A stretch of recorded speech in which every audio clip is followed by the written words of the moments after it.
ناظرین گرامی السلام علیکم ورحمۃ اللہ وبرکاتہ۔ سیدھی بات کے تازہ ترین پرائم ٹائم میں آپ لوگوں کا استقبال ہے۔ ناظرین گرامی، میں انصار عزیز ندوی اس وقت ایک اہم ترین موضوع پر گفتگو کرنے جا رہا ہوں۔ ناظرین گرامی، ہمارے سماج میں، ہمارے معاشرے میں بہت سارے مسائل ہیں، اور خود غرضی، مطلب پرستی اس حد تک اس وقت پہنچ چکی ہے، بیوی کو اپنے شوہر کے حقوق کا علم نہیں، بچوں کو اپنے والدین کا، والدین کو اپنے بچوں کی تربیت کا۔ دنیا کے پیچھے اس قدر دوڑے چلے جاتے ہیں کہ آخری پل میں ان کو احساس ہی نہیں ہوتا کہ جن کے لیے وہ دوڑ رہے تھے وہ ان کے اپنے ہی نہیں تھے،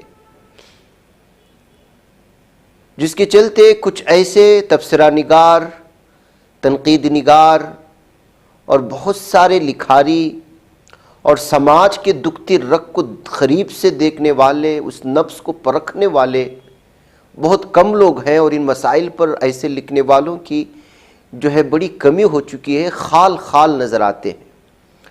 ایسے ہی چنندہ اور بہت ہی حساس اور ضرورت والی مسائل پر اور عنوانات پر جناب نعمان مکی صاحب بہت زیادہ لکھتے ہیں، اور اس پر قسط وار لکھتے ہیں۔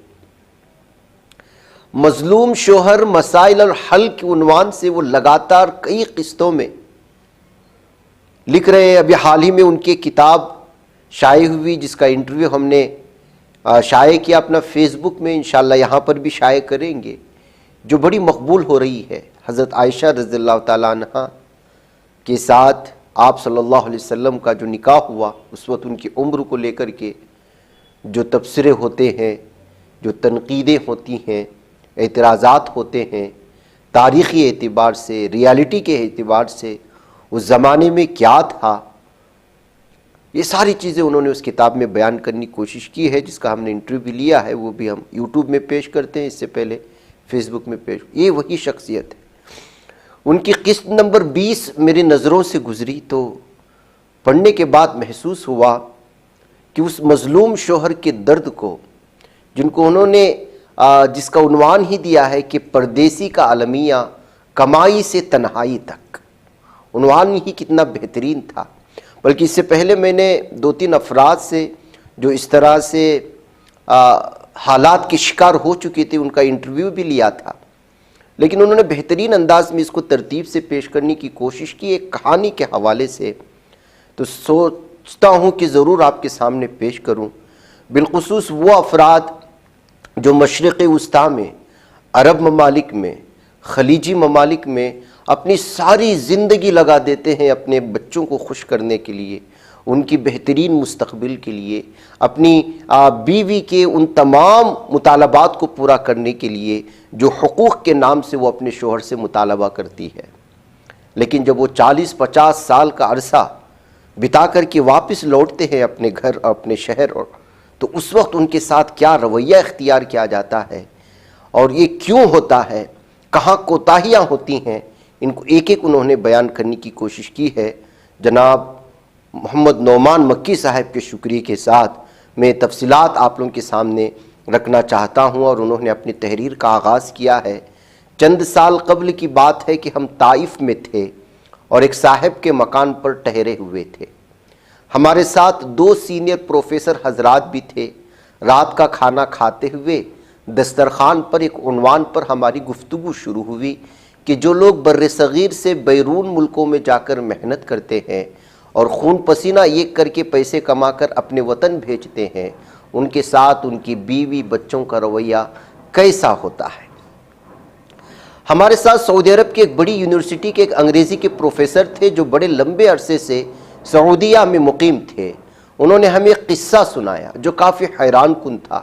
انہوں نے سنایا کہ پہلے جہاں میں مقیم تھا، وہاں پڑوس میں میرا ہم وطن ایک شخص رہتا تھا جس کی AC سروس کی دکان تھی۔ وہ بڑا محنتی آدمی تھا۔ سخت گرمی میں وہ گھروں کی AC سروس کے لیے جاتا، 3 4 فلوروں سے بڑی بڑی ونڈو اے سی اپنے کندھوں پر اٹھا کر لاتا اور سروس کے بعد اوپر چڑھاتا اور بڑی محنت سے پیسے کماتا تھا اور سارے پیسے وطن اپنی بیوی بچوں کو بھیج دیتا تھا۔ خود بڑی سادگی اور کفایت شعاری کی زندگی جیتا تھا۔ ہر طرح کی فضول خرچی سے اس نے اپنے آپ کو دور رکھا ہوا تھا۔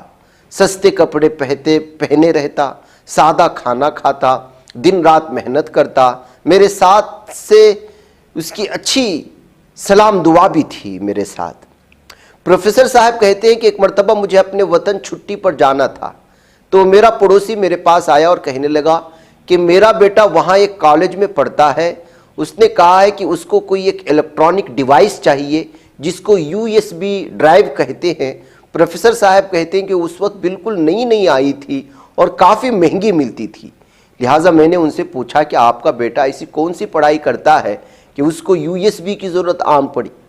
انہوں نے کہا کہ مجھے اس کی تفصیلات کا تو نہیں پتا، بس بیٹے نے کہا ہے تو ٹھیک ہے، اس کو ضرورت ہوگی، آپ پیسے کی فکر نہ کریں، چاہے جتنے ریال ہو جائیں میں دے دوں گا، مگر خدا را آپ اس کو خرید لیں اور جب آپ وطن جائیں تو میرے بیٹے کو دے دیں، یہ اس کا رابطہ نمبر ہے۔ بہرحال پروفیسر صاحب نے وہ خرید کر اپنے ساتھ رکھ لیا۔ پروفیسر صاحب کہتے ہیں کہ جب میں نے اپنے شہر پہنچ کر ان کے بیٹے سے رابطہ کیا تو مقررہ جگہ اور وقت پر ملنے کے لیے آیا۔ جب میں نے اس نوجوان کے حلیہ اور وضاقتہ کو دیکھا تو حیران رہ گیا کہ وہ کہیں سے بھی غریب محنتی باپ کا بیٹا نہیں لگ رہا تھا۔ اس کا لباس اور اس کے بالوں کا اسٹائل اور اس کا انداز گفتگو ایسا تھا گویا وہ کوئی رئیس زادہ ہے۔ میں نے پوچھا تم کہاں رہتے ہو؟ تو انہوں نے ایک مہنگی رہائش والے محلے کا نام بتایا اور پڑھائی کا پوچھا تو وہ کچھ خاص نہیں تھا۔ مجھے اس کو دیکھ کر بڑی حیرانی ہوئی کہ اس کا باپ وہاں کتنی قربانی اور قسم پرسی میں جیتا ہے اور یہاں عیش کرتے ہیں۔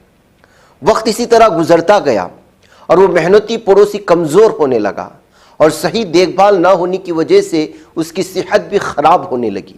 پروفیسر صاحب کہتے ہیں کہ ایک دن وہ میرے پاس آیا اور کہنے لگا کہ بس اب گھر جانے کو دل کرتا ہے، اتنے سال محنت کیے، پیسہ کمایا، گھر بھیجا، سب کی ضرورتوں کو پورا کیا، اب گھر جاؤں گا، بیوی بچوں میں آرام سے رہوں گا، اب مجھے ان کی خدمت کی ضرورت ہے۔ اس نے اپنی دکان کسی کو بیچ دی اور بوریا بستر باندھ کر سب سے دعا سلام کر کے سعودیہ کی یادیں لے کر اپنے گھر آرام سے بقیہ زندگی گزارنے کی نیت سے اپنے بیوی بچوں کے پاس چلا گیا۔ پروفیسر صاحب کہتے ہیں کہ اس کے جانے کی 1-2 مہینے بعد ایک نئے نمبر سے مجھے وطن سے فون آیا۔ میں نے فون اٹھایا تو میرا پڑوسی لائن پر تھا اور مجھ سے کہہ رہا تھا کہ پروفیسر صاحب میں سعودیہ واپس آنا چاہتا ہوں تو میرے لیے کچھ کام اور ویزے کا بندوبست کریں۔ میں نے حیران ہو کر کہا کہ بھائی تم تو ابھی بڑھاپے میں آرام کرنے کے لیے گھر گئے تھے کہ اب تم سے کام نہیں ہوتا ہے، تم تھک جاتے ہو، بیمار بھی ہو جاتے ہو، پھر یہ اچانک سے کیا ہوا؟ میری بات سن کر وہ آدمی پھوٹ پھوٹ کر رونے لگا۔ میں نے اس کو تسلی دی اور رونے کی وجہ پوچھی۔ اس نے کہا کہ کیا بتاؤں پروفیسر صاحب، جن کی خاطر پوری زندگی میں نے محنت کی اور خون پسینے کی کمائی ساری جن پر لٹا دی، وہ میرے آنے پر بالکل بھی خوش نہیں ہیں۔ بیوی بچے مجھ سے ناراض ہیں کہ میں کیوں سعودی سے واپس آ گیا، اب گھر کے خرچے کہاں سے پورے ہوں گے؟ اس نے روتے ہوئے کہا کہ پروفیسر صاحب میرے گھر میں میری عزت کتے کی جتنی بھی نہیں ہے، نہ بچے میری خدمت کرنا چاہتے ہیں، نہ ہی بیوی یہ چاہتی ہے کہ میں گھر میں رہوں۔ میری اپنے گھر میں موجودگی ان کی آزادی میں مداخلت لگتی ہے۔ بس میرا دل ٹوٹ گیا ہے اور سعودیہ واپس آنا چاہتا ہوں۔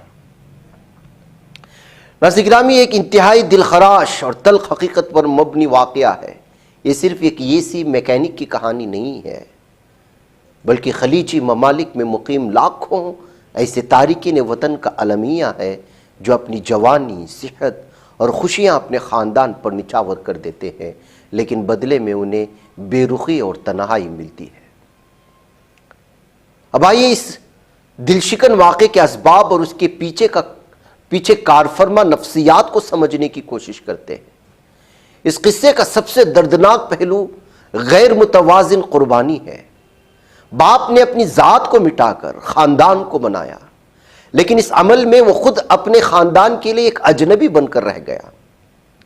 پروفیسر صاحب کے مشاہدے نے ثابت کیا کہ باپ کی محنت اور بیٹے کی عیاشی میں زمین آسمان کا فرق تھا۔ یہ واقعہ اس تلخ حقیقت کو اجاگر کرتا ہے کہ جب رشتوں کی بنیاد صرف پیسے کی ترسیل پر رہ جائے تو جذبات مر جاتے ہیں اور انسان کی حیثیت محض ایک ATM مشین جیسے ہو جاتی ہے جسے تب تک پسند کیا جاتا ہے جب تک وہ پیسے دیتی ہے۔ اس افسوسناک صورتحال کے پیچھے چند ٹھوس سماجی اور انتظامی وجوہات ہیں، جیسے امیدوں کا ٹکراؤ۔ باپ کی نفسیات یہ تھی کہ میں نے آج قربانی دی ہے تاکہ کل مجھے عزت اور آرام ملے، جبکہ بیوی بچوں کی نفسیات یہ تھی کہ ہمیں یہ آسائشیں مل رہی ہیں اور یہ ہمارا حق ہے اور یہ سلسلہ رکنا نہیں چاہیے چاہے آدمی مر جائے۔ دراصل بچے باپ کو جذباتی سہارے کے طور پر نہیں جانتے، اسے صرف ایک دور دراز شخصیت کے طور پر جانتے ہیں جو آرڈر پورے کرتا ہے۔ جب وہ شخص گھر آ کر اختیار اور کنٹرول مانگتا ہے یا خدمت مانگتا ہے تو بچوں کو یہ مداخلت لگتی ہے۔ اکثر پردیسی اپنے گھر والوں کو یہ نہیں بتاتے کہ وہ کتنی سخت مشقت کر رہے ہیں، وہ اپنی تکلیف چھپا کر صرف پیسہ بھیجتے ہیں۔ نتیجہ یہ نکلتا ہے کہ اولاد اور بیوی کو لگتا ہے کہ وہاں شاید پیسوں کی درخت لگے ہوئے ہیں اور وہ اس پیسے کی قدر نہیں کرتے۔ حل کیا ہے اس کا؟ مشقت کا اظہار کریں اپنے بیوی بچوں کے سامنے، اپنے گھر والوں کو بتائیں کہ پیسہ کمانا کتنا مشکل ہے، انہیں اپنی کام کی جگہ کی تصویر دکھائیں، اپنی تھکاوٹ کا ذکر کریں، انہیں احساس دلائیں کہ پیسہ خون پسینے کا ہے۔ مالی منصوبہ بندی کا فقدان ہو چکا ہے، مرد یہ سوچ کر بیرون ملک جاتے ہیں کہ ان کی بیوی اور بچے ان کی قدر کریں گے اور ان کے لیے سب کچھ سنبھال کر رکھیں گے، لیکن حقیقت یہ ہے کہ مالی معاملات میں صرف بھروسہ کافی نہیں ہوتا بلکہ ایک واضح اور باہمی مالی منصوبہ بندی کی ضرورت ہوتی ہے۔ پیسے بھیجتے وقت ایک باقاعدہ منصوبہ بنائیں کہ کتنی رقم کن مقاصد کے لیے ہے، جیسے بچت، بچوں کی تعلیم، گھر کے اخراجات۔ ساری رقم صرف اپنی بیوی کو بھیجنے کے بجائے اس کا ایک حصہ کسی محفوظ بینک اکاؤنٹ یا سرمایہ کاری میں خود اپنے نام سے رکھیں۔ معاشی طاقت اپنے ہاتھ میں رکھنا بڑھاپے میں عزت محفوظ رکھنے کا ایک اہم ذریعہ ہے، ورنہ آپ کو گھر سے باہر نکال دیں گے۔ وطن سے دور رہنے کی وجہ سے باپ کا اپنے بچوں اور بیوی کے ساتھ جذباتی تعلق کمزور ہو جاتا ہے، گفتگو صرف ضروریات اور پیسوں تک محدود رہ جاتی ہے، سالوں کی دوری رشتوں میں خلا پیدا کرتی ہے۔ بیوی اور بچے اپنے طور پر ایک نئی زندگی جینا شروع کر دیتے ہیں جہاں شوہر کی جسمانی موجودگی نہیں ہوتی، وہ اپنی مرضی کے مطابق خرچ کرنے کے عادی ہو جاتے ہیں۔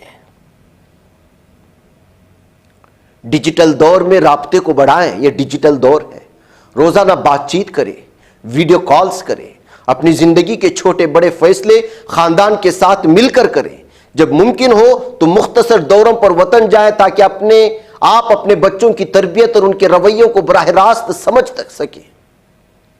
باپ نے خود سستے کپڑے پہنے لیکن بیٹے کو مہنگی ترین USB دلائے، اس طرح پتہ نہیں کہ اس نے اپنے بیٹی کی کیا کچھ فرمائشوں کو پورا نہیں کیا ہوگا۔ یہ لاڑ پیار دراصل بیٹے کو بگاڑنے کا سبب بنا۔ جب بچے کو بنا محنت کے سب کچھ مل جائے تو محنت کش باپ کی قدر نہیں کرتا۔ بچوں کی ہر جائز و ناجائز فرمائش پوری نہ کریں، انہیں نہ سننا سکھائیں اور انہیں پیسے کی قدر سکھائیں۔ گھر والوں سے صرف پیسوں کی بات نہ کریں بلکہ جذبات، خیالات اور روزمرہ کے مسائل پر بھی بات کریں تاکہ آپ کا رشتہ صرف نوٹ کا نہ ہو بلکہ دل کا بھی ہو۔ عموماً ایسا ہوتا ہے کہ بیرون ملک جا کر کمانے والے کے بیوی بچے اپنے وطن میں اپنی زندگی کا معیار باپ کی کمائی کے مطابق سیٹ کر لیتے ہیں۔ باپ کی واپسی کا مطلب ان کے لیے آمدنی رک جانا ہے، جیسے وہ اپنی آسائشوں پر خطرہ سمجھتے ہیں۔ یہ آنکھوں دیکھی حقیقت ہے کہ جب کمانے والا شخص بوڑھا ہو کر واپس آتا ہے تو اسے گھر میں وہ عزت اور قدر نہیں ملتی جس کا وہ حقدار ہوتا ہے۔ یہ اس لیے ہوتا ہے کیونکہ اس کی مالی اہمیت ختم ہو چکی ہوتی ہے۔ اپنی محنت کی کمائی کا کچھ حصہ اپنے مستقبل کے لیے بچا کر رکھیں، اس سے نہ صرف آپ مالی طور پر خود مختار رہیں گے بلکہ آپ کی بات کا وزن بھی رہے گا۔ کسی بھی رشتے میں عزت کی بنیاد صرف مالی امداد نہیں ہوتی بلکہ یہ دونوں طرف سے ہوتی ہے. یہ مسئلہ صرف ایک فرد کا نہیں بلکہ پورے معاشرے کا ہے. یہ ضروری ہے کہ ہم اپنے بچوں کی تربیت اس طرح کریں کہ وہ صرف پیسوں کو نہیں بلکہ خاندانی رشتوں اور قربانیوں کو بھی اہمیت دیں. مستقل واپسی سے پہلے گھر والوں کو ذہنی طور پر پہلے تیار کریں. اچانک سب کچھ چھوڑ چھاڑ کر جانے سے پہلے یہ یقین دہانی کر لیں کہ گھر والے آپ کے وجود کو قبول کرنے کے لیے تیار ہیں یا نہیں. یہ واقعہ سکھاتا ہے کہ انسان کو فرشتہ بننے کی کوشش نہیں کرنی چاہیے کہ خود بھوکا رہ کر دوسروں کو کھلائے. اعتدال ضروری ہے. اپنی ذات کا خیال رکھنا، اپنی کمائی پر اپنا کنٹرول رکھنا اور اولاد کو محنت کا عادی بنانا ہی وہ راستے ہیں جو اس طرح کے المناک انجام سے بچا سکتے ہیں. آخر میں یہ بات یاد رکھنا بہت اہم ہے کہ ہر خاندان کی کہانی الگ ہوتی ہے. بہت سے ایسے خاندان بھی ہیں جہاں بیرون ملک مقیم مردوں کی قربانیوں کی نہ صرف قدر کی جاتی ہے بلکہ ان کی محنت کی کمائی کو بھی بحفاظت رکھا جاتا ہے. تو ناظرین گرامی، یہ حقیقت ہے. جناب محمد نعمان مکی خود جو ہے فیملی کے ساتھ مکۃ المکرمہ میں رہتے. وہ قریب سے وہاں کے جو بیرون ملکوں سے آ کر کے تارکین وطن جو کام کرتے ہیں دیکھتے ہیں. ان مسائل کو قریب سے دیکھنے کے بعد اس کو اس طرح کی تحریری شکل میں لا کر کے لوگوں کی ذہن سازی، ان کی نفسیات کے اعتبار سے سمجھانے کی کوشش کرتے ہیں. بہرکیف ناظرین گرامی، جناب محمد نعمان مکی صاحب کے ساتھ مجھے اجازت دیں. السلام علیکم ورحمۃ اللہ وبرکاتہ.